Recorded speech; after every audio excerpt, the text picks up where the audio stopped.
I am very excited for you all to hear from Dr. Greene and how they have used Element to completely transform Chowan. Okay, thank you, Tyler.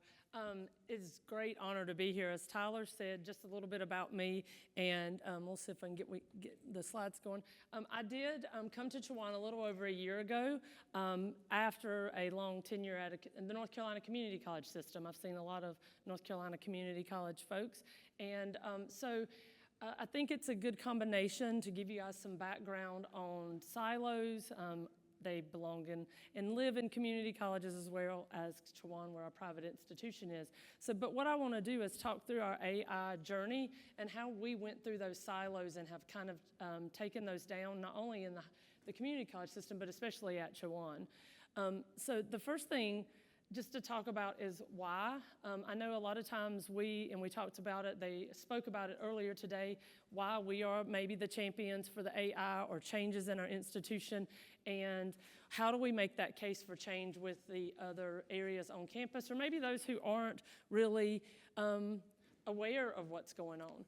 There's lots of reasons why for change. Y'all know a lot of those reasons. For my institution, when I came in a year ago, the changes needed to happen because of declining enrollment.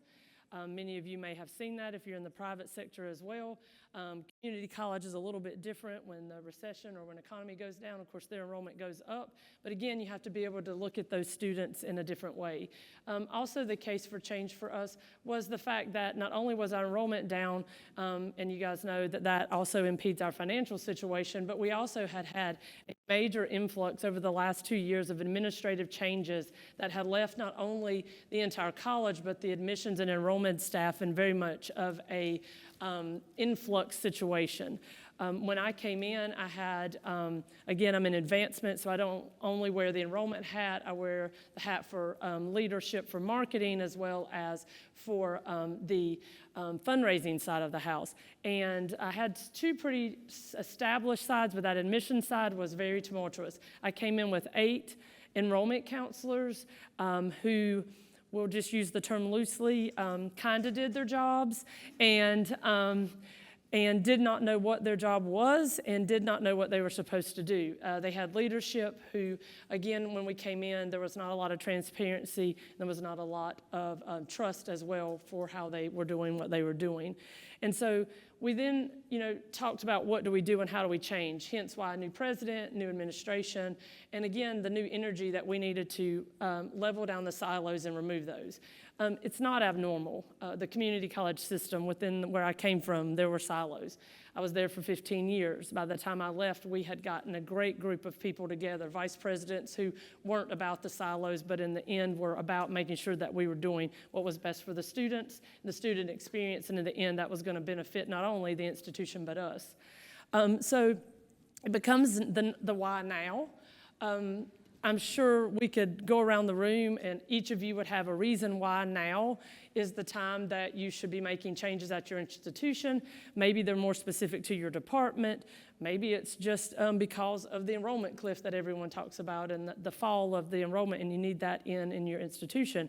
But just some of those are up on the screen. Not going to read those, but to talk about them. Legacy systems, that was one of the things they talked about in one of the last presentations, were the fact that we heavily rely on legacy systems, and they create major blind spots for us.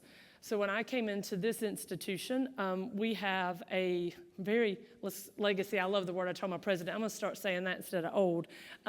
Legacy, I said we had a legacy system where all the information, we'll use that term loosely, and data was collected in this system, and no one can get it out. None of you, I know, have that issue where you work. Where I came from at the community college system, we also had that issue. We had a legacy system there.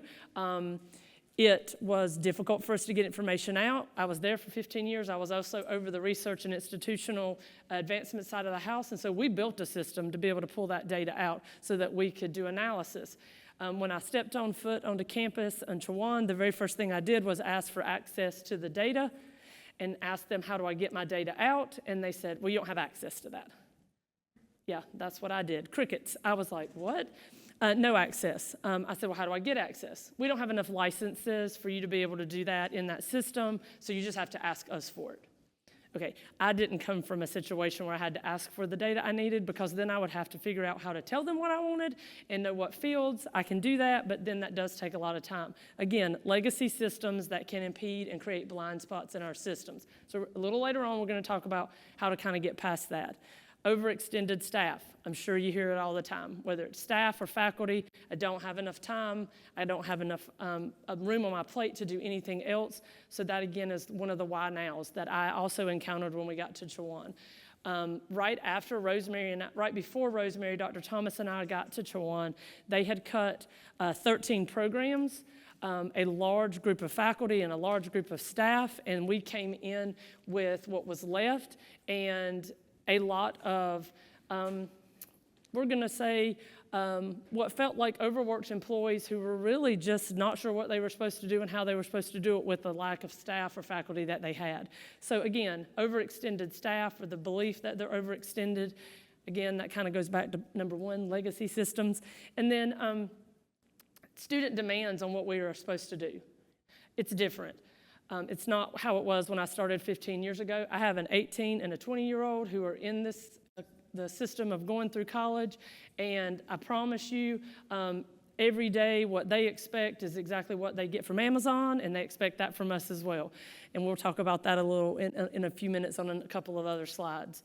And then, again, balling it all up together and how we're going to reduce silos, but using AI to help do that. So it can all be a central theme that we move forward with as an institution in order to be able to move forward and progress, hopefully, not only with enrollment, but also with the environment and the experience on campus. So again, what is an AI CRM?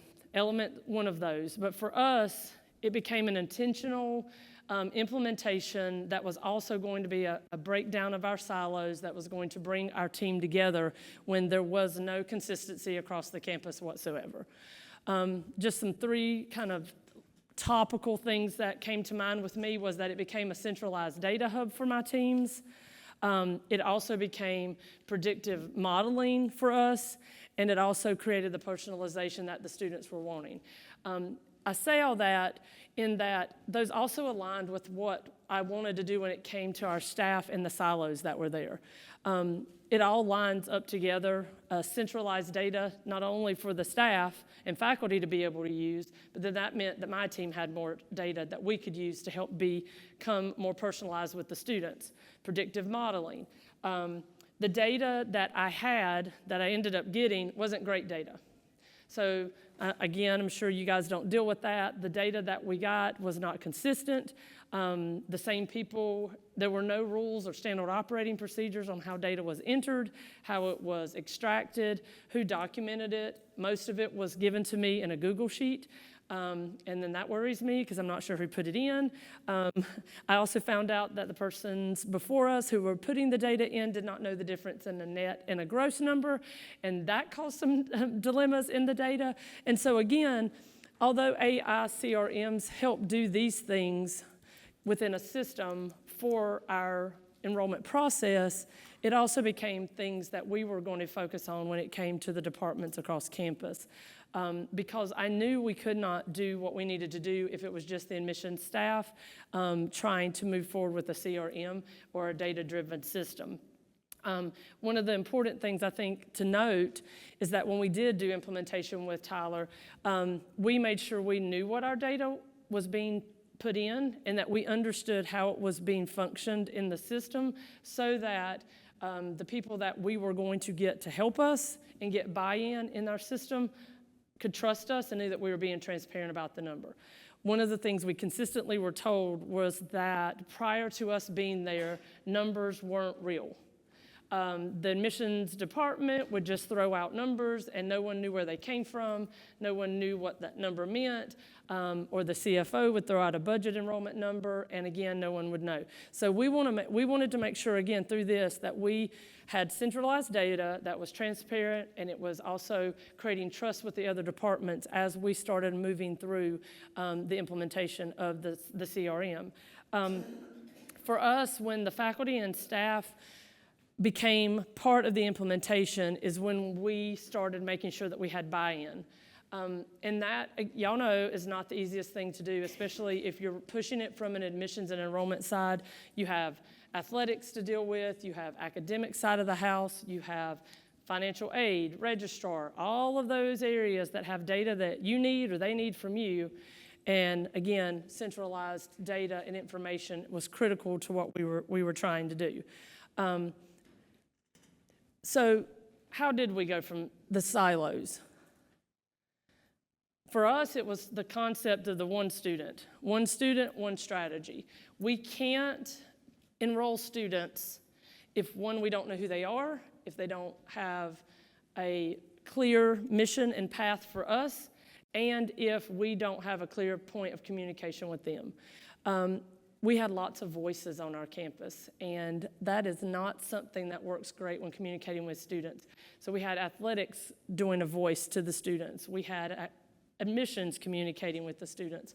We had financial aid communicating with the students, all doing them in all the different ways.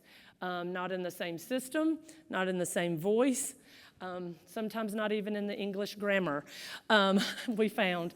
So it became very much for us, if we were going to present the institution as a institution of higher learning that was at a great caliber, we needed to make sure that our brand was there, that in everything that we were doing, it implemented the brand. Now, of course, that's difficult. I am not over athletics. I'm not over the business office. I'm not over financial aid. But talking about silos and that synergy, our administration was all on board. Our president was on board with what we were doing and moving forward, and so were the other VPs. So whether it was my area or their area, we were going to talk about what we needed to do to make sure we move forward together. Making sure that we shared student records. So one of the benefits that Element gave us is that we started making Element the hub. Financial aid information gets put into Element. Multiple reasons. So, of course, the advisors can see it and don't have to go dig around into the legacy system to go find it, but it also helps the athletic department. So when a coach needs to know what kind of package the student got in order to award a scholarship, they don't have to call us. They don't bother my enrollment advisors. They can go into Element and be able to pull that and see that. We built out profiles in Element that were specific to the athletic coaches, specific to the financial aid office, specific to my admissions staff, specific to the registrar's office, because they all need to see different things in different ways, just like our students. Same concept. So the financial aid office doesn't need to see all the things that we do. They told us what they wanted, and so did the athletic department. And the silos started going away. We met with them all as a team and told them that we were implementing a new system and that we wanted to help solve their problems. We didn't roll it out as, come join our system. This is going to help us solve your problems. Prior to our rollout in this CRM, there was a CRM that had been purchased. It was on our campus for 5 years and it had never been implemented. Yeah, did us a lot of good, right? So they spent a lot of money the 6 months before I came rolling that one out and spent $500,000 on that rollout. That did not include the cost of the software. And when I got there, no one knew how to use it. And they couldn't get the data out of it. And they had a workflow built out that would last for 1 year, and that was it, and then someone else would have to code the work out. And there was no one on staff to do that. So it became an issue. That's when we started looking at something else. That's where Element came in. Where I came from the community college system, I had Element, so I was very familiar with the product, but a very different use of the product. In the community college system, it's not the same. We're not buying names. We're not, for the most part, you have a ready-made funnel. It really is, for us, it was more about communicating with the students through the enrollment process, not to lose them, and to make sure they came to us. With a private school, it's a bit different, and because you have to basically create your own funnel and your own input of those students. But still, same concept. Visibility in the whole student journey. When each of those departments started using Element, we had the ability to see what each other were doing. Element logs the activity. I could see when the financial aid packet got in, so could the coaches. We could see when a student replied to an email or a text message, and it might not have been a question for my team, it might have been a question for a coach or a financial aid. but everyone could see that, and we're able to communicate with one another and see the whole journey and not just have a segmented, siloed appearance. And it created that enablement of the cross-functional alignment. All of the teams started looking in there.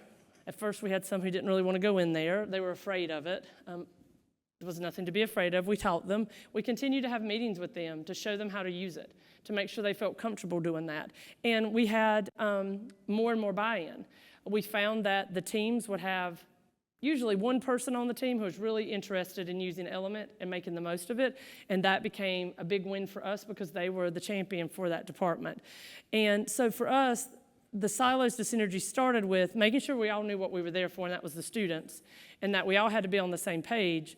We're on the same journey to make sure that the student's journey is also that seamless process. Again, you're going to see the analogy between what we did with silos and what we have to do with students. It's building the relationships, being intentional, making sure that they understand, the faculty and staff, why it's important to do what we're doing, and it's the same thing that we do with the students. We want it to be personal in particular and relationship worthy. And for us, again, one of the bigger points was the unifying of the communication. So as I talked about, we made sure that all the departments had a one voice and it was clear. We're gonna start with the fact that admissions, when I got over there, as I said, I had, it was 8 staff in admissions when I came in April, and when July got here, I had 2.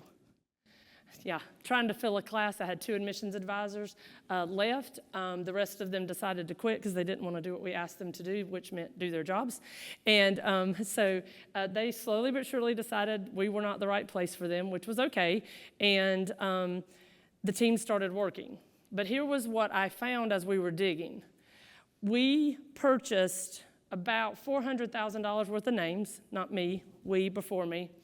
And when I went and looked at the conversion rate of those name purchases, we had a 0.9% conversion rate. 0.9. Yeah. It's not great return on investment. It's also not really good to tell your president that and or the board. But I had to, and we started cutting contracts, and we started looking at what was being purchased. And so remember, we talked about the $500,000 that we spent on an implementation of a CRM that didn't get used. And then we had about $400,000 in name buys, and also they were duplicatives.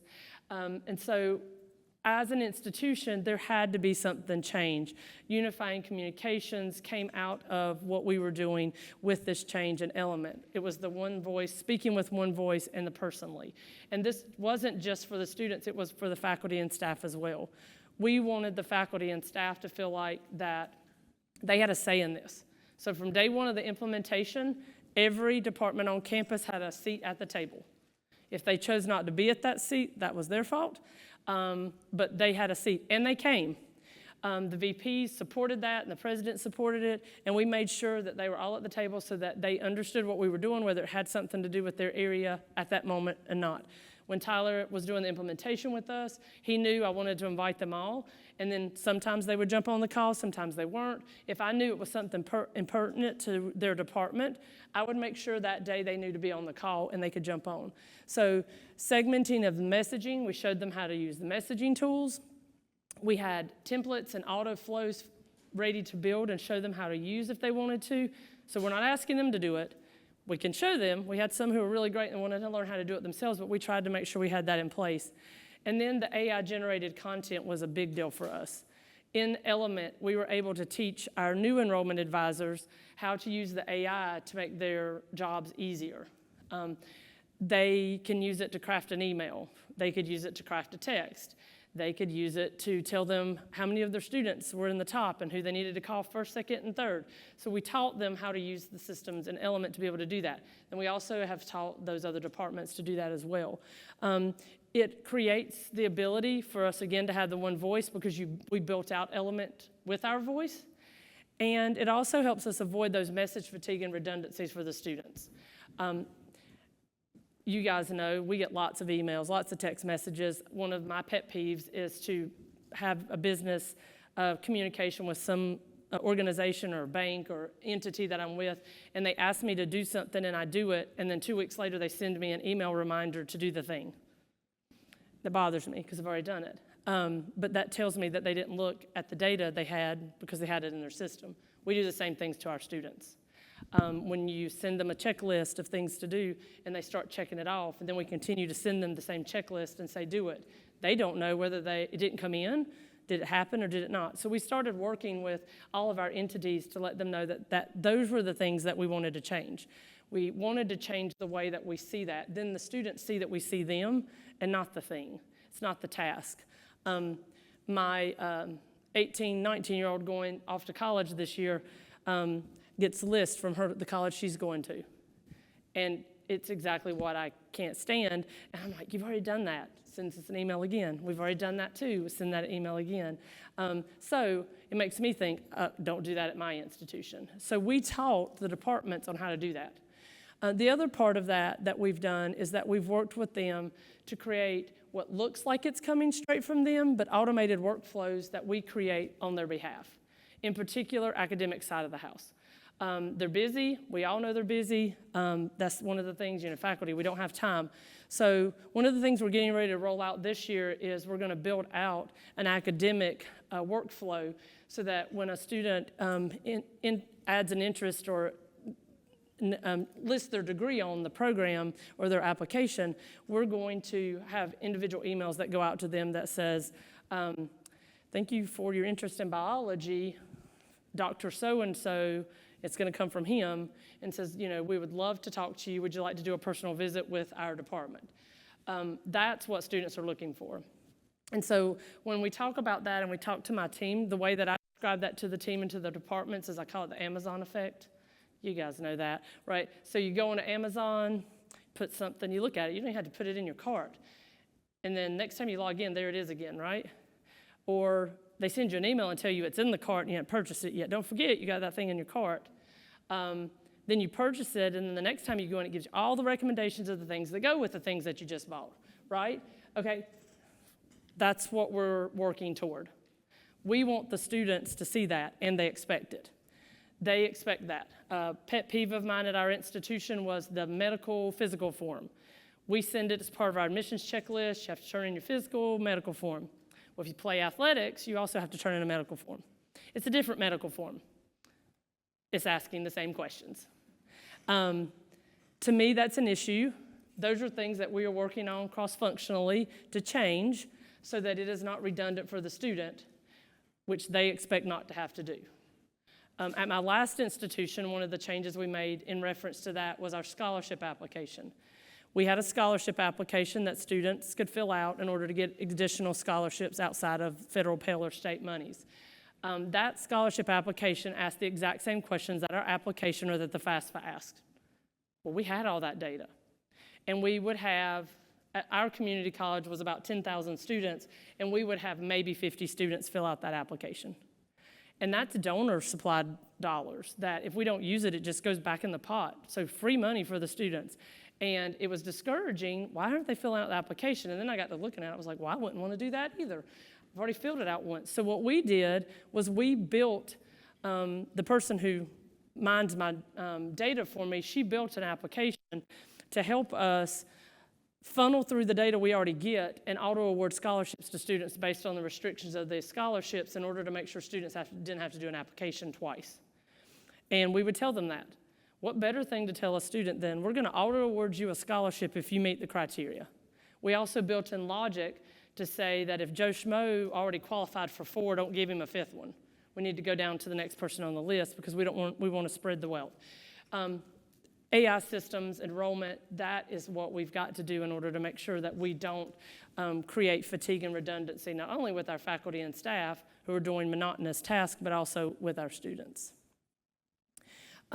Predictive insights and personalization.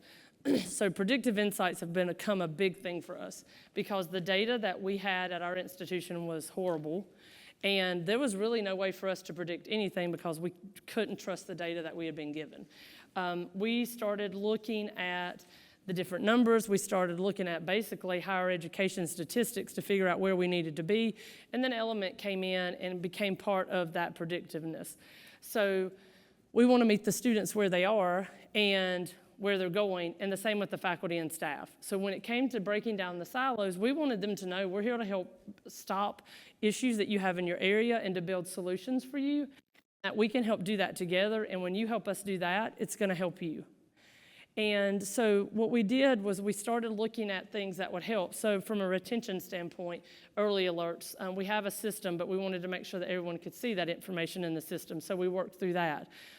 Withdrawal risk, using Element to look at the data to tell us what students who've already deposited may have a high risk of withdrawal for certain sets of data points, and looking at that from just statistical information.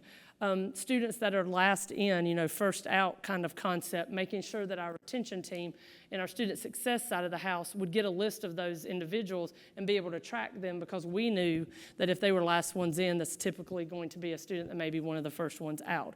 But again, talking to the other departments. In the past, that wouldn't happen. What I learned in the past from the admissions team, they would be given a goal. It would come down to the very last day, check-in. When check-in happened, the admissions team basically would go, oh, we're done. And then admission team starts rolling into the next semester, and they never think another thing about the number that they hit or didn't hit, and then it gets handed off very poorly to a group of other people who at our institution was not defined.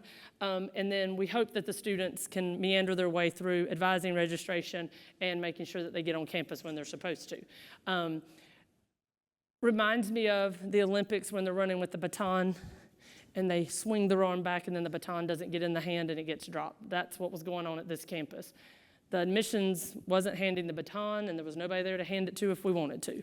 And then that became an issue. So for us, again, that's a type of silo that they didn't even realize they had. They didn't even realize that was an issue. They were just doing their parts. I'm in charge of check-in. I'm in charge of getting them deposited. I'm in charge of them getting registered. But then no one talked about how we get them from that point to B to C. So what we've noticed the most at our institution isn't that they're not doing what they're supposed to, other than the admissions staff, but that the fact that there's that middle gap where that communication wasn't happening, and it was all about the communication. No one thought, oh, let's pull all three of those groups together and talk about how we're going to hand it off. So Element became that, because we now have the data in one place, and it jump-started for us conversations that we needed to have within the departments to talk about what those handoffs look like. I went to my first check-in for spring, and I get in there, and it's a room, they had a room like this, and they had tables lined up for the students to come and walk in. And if you were a new student, you went in one line. If you were a current student, you came in another line. We were admissions, so we were supposed to be dealing with the new students to make sure that we were checking them off, that they'd come in if they hadn't deposited, letting them know, or telling them anything that they may have missed. We kept having these new students come in line, our line. So I finally asked the person at the front, I'm like, why do you keep sending these new students to us? Well, she had a piece of paper, and it was a checklist for the students. And they were to, wherever it was blank, they had to hit that table. And it said admissions and hadn't been checked off.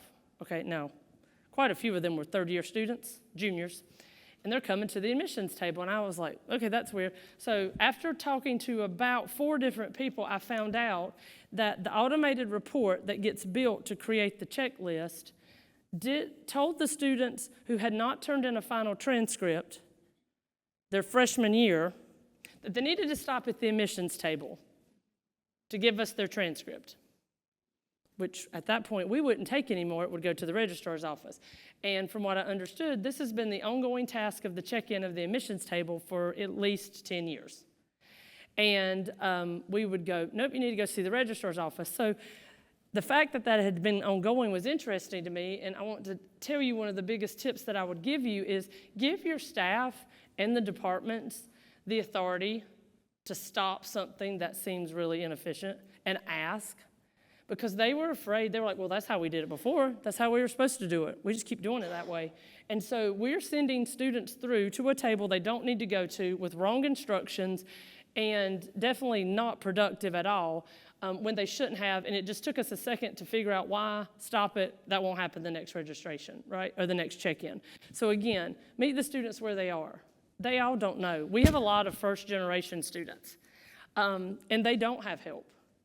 That makes it even more important that we personalize, that we target them for what they are, because first-generation students need a little more help than a student who has a family member or someone who has gone through college. Making sure that their journey is seamless based on who they are, not based on what is easy for us. Higher ed is really bad at that. We create plans, processes, and procedures that are easy for us and not easy for the student. And so in these systems with AI and in a CRM in this case, it helps us be able to do that. It's not something that is normal. It's not something that higher ed is typically about. We made sure to tell the departments what we were doing. And when we told them, all of a sudden, they're telling us what they're doing, which then meant we had more information. They had more information, which then allows us to personalize information for the students even better. The silos have started to dissipate. They're not going to go completely away, but that is where we have gotten to this point where we are making sure that we are helping every department do what they need to do more efficiently, which means that they're going to help us. And ultimately, it's what has helped us move through it, because they see that we're there to help and that we're not just there to get the student deposit and then let go of them and not help them the rest of the way. AI has also been, for us, an upskill for our employees. We learned that a lot of the employees at our institution had done very little professional development. A lot of the employees on our campus had never worked anywhere else.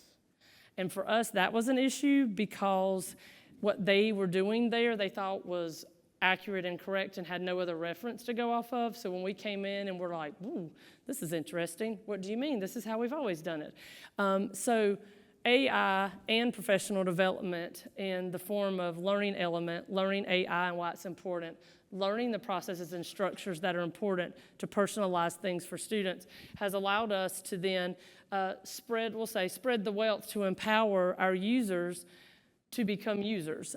Everyone can become a power user in Element. You don't need to know how to do coding. You don't need to know how to write HTML. That was one of the issues with the $500,000 software that we had. No one there knew how to do that. It's task automated. We can teach them how to send emails and reminders, and it's automated, and they don't have to touch it again. Or we can do it for them and just get their approval. Content creation and generations of timings and suggestions. We can do that with AI and work with the departments as well. And they all have different timelines, and they all have different types of things that they want to communicate. It does free up time for additional strategies and for us to actually care about the students, which is why we're there. Most of our mission advisors know our students, all of them by name when they come in. And so when we have an AI system that allows them to not have to do the monotony, they can do more of that.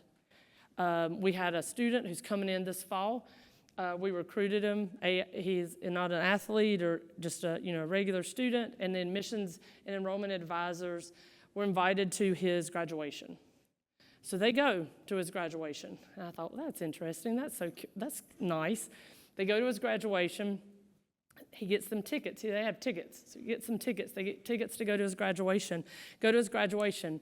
About a week later, he shows up at our office and brings them cupcakes for coming to his graduation. And I thought, well, wow.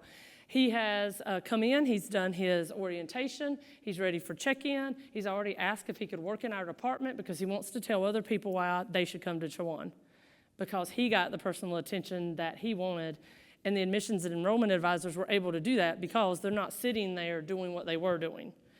For instance, when I got there, they had a different text messaging platform than they had CRM. So when they would text message somebody, let's say 500 students, which is what they would do, they would then have to turn around, this is what they were told to do, turn around and type what you sent or copy and paste it into the student account of the CRM. Now, y'all. I had to say, wait a minute, what? We're doing what? They would send large batches of messages. And then they were told, because it wasn't in the CRM they were trying to use, because we need to track that, you need to copy and paste every one of those. So they would go in and find Joe Schmo's account, and we would copy and paste the text we sent, and we would dump it in Joe Schmo's account so that we could see that we texted him today. And then no one could get it out because no one knew how to get the data out of the system. So talk about redundant. So we empowered them to stop that. Stop. Well, first of all, we're not using that data anyway. Stop doing it. But because they stopped doing that, they were able to build relationships with the students and get invited to a graduation, and then have a student come on our campus in the fall who's already ready to work in our admissions department and knows who his faculty member is, knows who our campus minister is, and actually sat down and had lunch with our president. That's what this allows us to do. Every person who uses Element and uses a CRM or a product that we are working with them on is empowered to be able to use it and to come and ask us questions if they need. It's not, you don't know how to do that. It's come talk to us. My team is that team that will try anything new, and we will see how it works, and we will be the pilot of that, and we will then tell you whether it's good, bad, or the ugly. And they know that, and we're not going to throw it at them that they don't know what they're doing. We're going to help make them use it the way they feel comfortable using it most, when they may not even realize how they can use it creatively. It does free up time for them to do student care, and it does empower non-technical staff to do other things. And my admissions team loves it. They love that they can go into that chat bot and send a message, and they're not sure what to type, and they can type in there and say, write an email that's fun and friendly about the fact you haven't paid your deposit. And it'll do it. Or I need it to be more assertive. And press a button, and it does it. That gives them comfort because they're not comfortable always doing that. You guys know our mission staffs are a lot of times our entry-level folks, and we're asking them to do the most important job for our institution, which is be the face to our students. So we need to give them the tools to do that, and that's what we're doing, and that's what's helped break down the silos. It has been a huge thing for us. We're just getting to the tip of the iceberg with it, but it has caused a great energy and synergy around campus over the fact that we're all working together. We're all working together. We have enrollment meetings, and it's athletics, and it's academics, and it's admissions, and it's registrar, and we're all there together asking questions, talking about the potholes, and trying to figure out what solutions we can pull out in order to make sure that those potholes don't swallow us or the students. So building that CRM-driven culture, that's kind of what I've talked about the whole time, but here's some just categories that for us was a big deal. You got to get the buy-in. And that's not by strong-arming people. It wasn't at the community college system, it's not here, and it's not going to be at your institution. You know, think about the 2-year-old that you try to make eat the green beans, they don't want it. And then they're not going to eat it until they're, 30, because you tried to force them to. Buy-in. Be creative in how you get that buy-in. For me, it's always, how can I help you? How can we help your department? You help us, we help you. Now, that being said, we all know there are curmudgeons who work at our institutions who it doesn't matter if God himself came down and said it worked, they're still not going to do it. Don't waste your time on them. It's okay. Eventually, that will get weeded out, or either they'll get on board.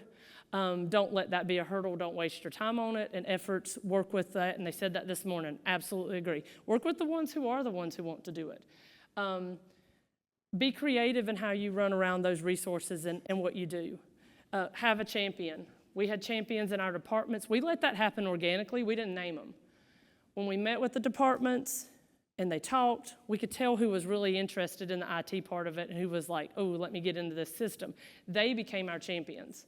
And then we help them train the trainer, teach the other folks in their areas to do it.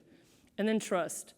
When you get buy-in the right way and you create champions who want to do it, they trust you. They trust you're going to help their department. They trust that you're looking out for the institution and the students, and they want to make sure that they join. We talk about FOMO. They don't want to be left out. But we have to have buy-in, champions, and trust in order for the silos to go away. Sometimes that's not easy. If you're not in a position where you're a vice president or a president, or you're not in a higher level position, that can be very difficult because you're talking to your peers, and that's hard. It's very hard. But what I will say is that in the last institution where I came from, prior to being a president, I was in one of those positions. And it came back from trusting. They knew that if they needed something, they could come talk to me, and I would help them figure it out. It didn't matter if it had anything to do with my department or not. And that inevitably, they would do the same for me. And when I left, that's the culture that I left, where they felt empowered to do what they needed to do and work together and not against one another, because at the end of the day, it was helping them and helping the students as well. So for us, this is where we've gone from and where we're going. We have a lot of work still to do, but we are in a much better place, and the students see it. Every day, the students are excited over the fact that they can see that they have faculty and staff who care about them, that they know by their names, and that they can talk to and relate to and ask questions about, because what they're getting is more personal and more relational. And so I will open it up. I think we've got a few minutes. I may be over, to let anybody ask any questions you might have about anything with silos or anything that I talked about today. Yes? Do you have any advice on creating a unified voice engagement strategy? Is it one person, or do you have a guide? Right. Yeah, great. They had nothing. So I'm a marketing professional. That's my background. So for me, I think it's very difficult to just say, folks, let's have one voice. We kind of have a guide. I help with that guide, but I think you have to be very careful not to make the guide so black and white that they feel like they don't have any autonomy. But I also think it's great to do some training.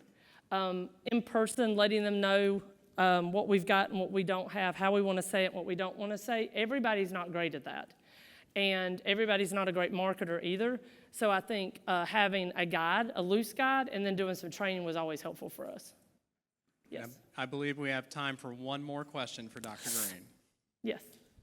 Coming into a new institution, how were you able to get them all on board to make these massive changes? Yes.